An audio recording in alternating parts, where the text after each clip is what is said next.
by using about 90% lean beef in its patties and adding water to replace the missing fat. 91% fat-free, but all people talk about is its big burger taste. But how would they bind it all together? Seaweed to the rescue.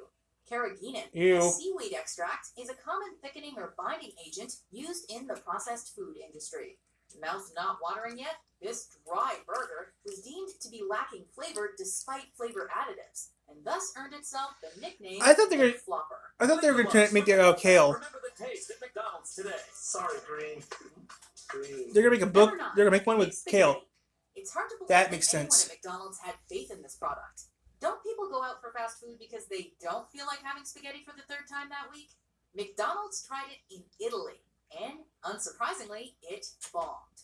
Nothing sells I quite bet. like the country's most cherished and widely available dish, as poorly prepared by an American fast food chain. It's a benefit, Bobby. It's a spaghetti dinner. But we don't make spaghetti. America was equally disinterested. It took too long to prepare, lacked flavor, and simply couldn't satisfy the cravings that drive people to McDonald's in the first place. They wanted fast food. I thought I told you, Bob. You and your spaghetti aren't welcome here. The weirdest thing about the McSpaghetti, though, it was a surprise hit in the Philippines, and is still available there today. It almost tastes like Nope. spaghetti with ketchup. Can I have another spoonful here? I would never eat that. Number 8, onion nuggets. Ever seen Those that are coming video back where eventually, people I take heard. an onion, put it on a stick, and then dip it in caramel or sugar to trick people into thinking it's a candied apple? Well, McDonald's did something similar back in the 70s, but it wasn't a gag. It was a real menu item they were pushing in test markets. The product was essentially McDonald's attempt to make their own unique spin on onion rings, taking small chunks of onion and battering and deep frying them. And you know what? Those few people who tried them actually remember onion nuggets fondly. Unfortunately, they were pulled from the menu and are now little more than a footnote in the history Make of them chicken McNuggets, make them again. which Who debuted knows? in the early 80s.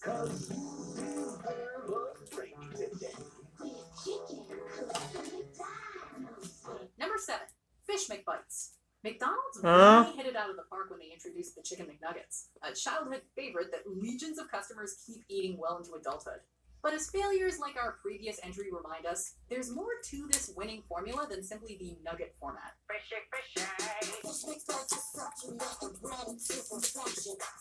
Those bombed. I remember those.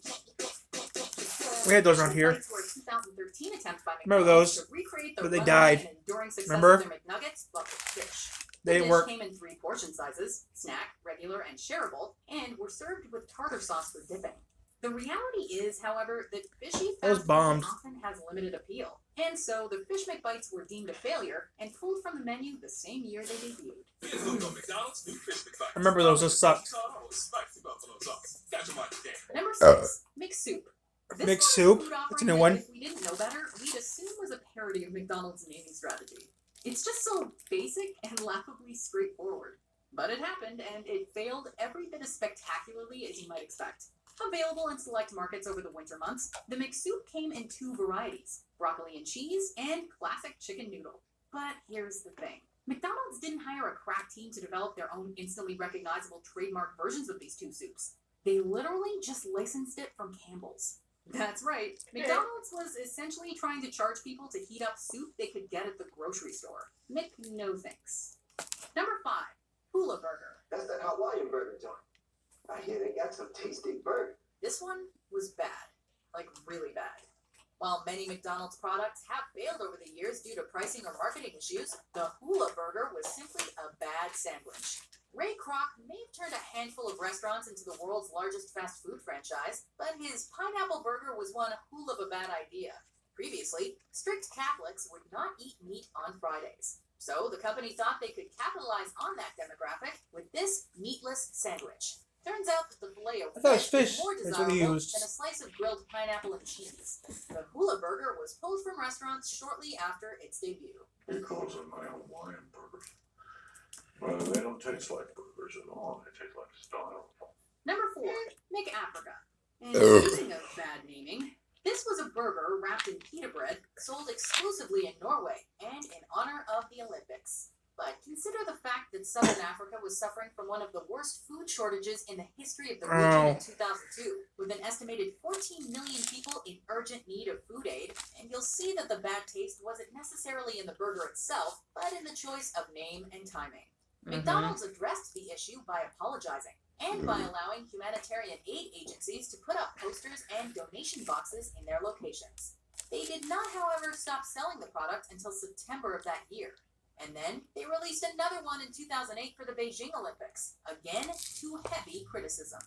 Number 3, McStuffins. Remember earlier when we were talking about McDonald's trying to take a bite out of other fast food niches? Well, in the early 90s, they attempted to compete with the microwavable snack/meal market by putting out their own pocket-style sandwiches. We're gonna bake our own French bread. You're gonna bake French bread? Yeah, all day. The logic seemed to be that McStuffins eliminated the oh-so-grueling effort of microwaving Hot Pocket, right? or other such savory turnover. But here's the thing. Those meals are all about the convenience of a quick bite at home, work, or school. When you put in the effort of getting yourself to a McDonald's, chances are you're going to opt for a burger and fries. Due to poor sales, the McStuffins were discontinued in 1993, the same year they debuted. Number 2, the McDLT. What do you want, Michael? I make DLT. Well, I already told you they don't make those anymore. You know, sometimes it's a regional thing.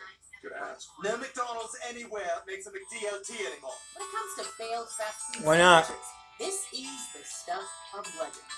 We could describe Can you it get to one? but we'd rather Huh? let Jason Alexander do the talking. The beach stays hot. The cool stays You still get one or not? Put it together, Huh? you can't lose it. You still get one? Best lettuce and tomato hamburger Or not? ever. The fact that they went through the trouble and extra styrofoam to build this dual-chamber hamburger containment system just to keep the tomato and lettuce cool and crisp is commendable, but so unnecessary. Furthermore, people get fast food on the go when they want something quick, easy, and ready to eat. Trying to combine the two halves of the burger without losing the toppings might not be rocket science, but it's still enough work to undermine the core principles of fast food. I'm just saying they have all the ingredients for a McDeal. Even the talented Aretha Franklin couldn't convince customers. Could be the best tasting lettuce and tomato hamburger ever. Before we dig into our top pick, here are some honorable, or we guess dishonorable mentions. What's that? Pick Lobster. Still available seasonally, but only in select markets. The delicious McLobster. Get one before they're done. Big and Whopper. Tasty. Designed to compete with Whopper, but failed. Introducing Suicide Squad turns a rated They still have those. R. They have those in R-rated for a It's host time to of make it reasons. huge. It's supersize. Now you can supersize your McDonald's extra value meal. Spanish omelet breakfast bagel sandwich. What the? It just didn't have that McDonald's breakfast taste. Eggs Benedict McMuffin, because no one wants McDonald's made hollandaise sauce. Before we continue, be sure to subscribe to our channel and ring the bell to get notified about our latest videos. You have the option to be notified for occasional videos or all of them. If you're on your phone, make sure you go into your settings and switch on notifications. Number 1, pizza and McPizza. In the late 80s, Still have McDonald's it. had about 40% of the American burger market. Still have it. Sales consistently Only in- lagged only in during Miami, though. summertime. Orlando. Pizza mega franchises like Pizza Hut simply ruled dinner. But Mickey D's had already won breakfast and were committed to claiming all 3 meals. Though they had test-marketed personal-sized pizzas in the late 70s, the following years saw them introduce various pizza sizes in various locations, including the Pizza Pocket-style McPizza, which failed. But with their fresh-made, oven-baked pizza, they were going all in. The pizza was relatively well received, but the wait time was not.